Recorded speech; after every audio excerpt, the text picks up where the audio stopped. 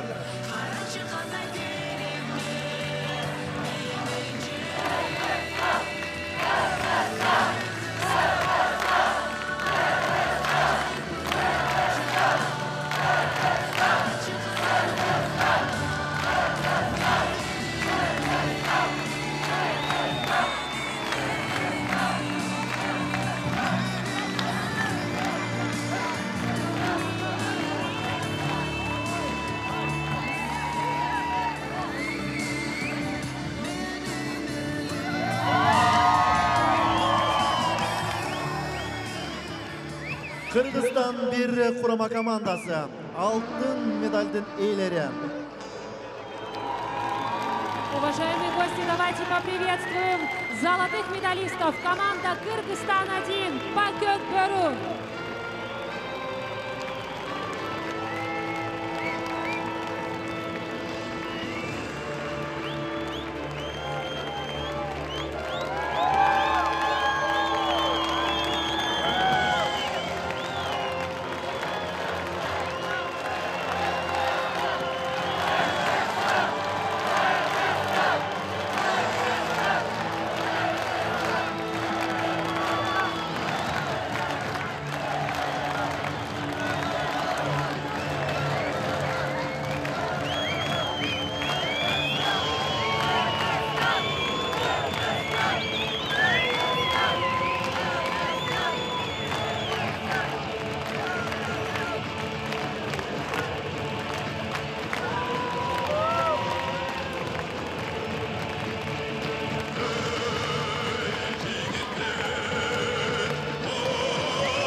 Dünyanın göçmender oyununda Gökbörü oyunu boyunca baş baygeni жеңип алган Кыргызстан bir командасына 3 миллион сом ыйгарылмакчы. Кол чабуулар менен колдоп турабыз, урматтуу көрүүчүлөр.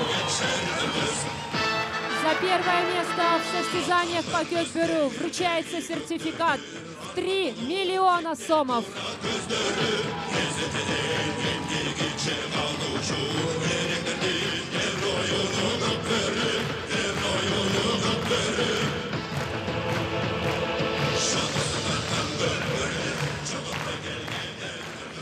Первые всемирные игры кочевников объявляются закрытыми.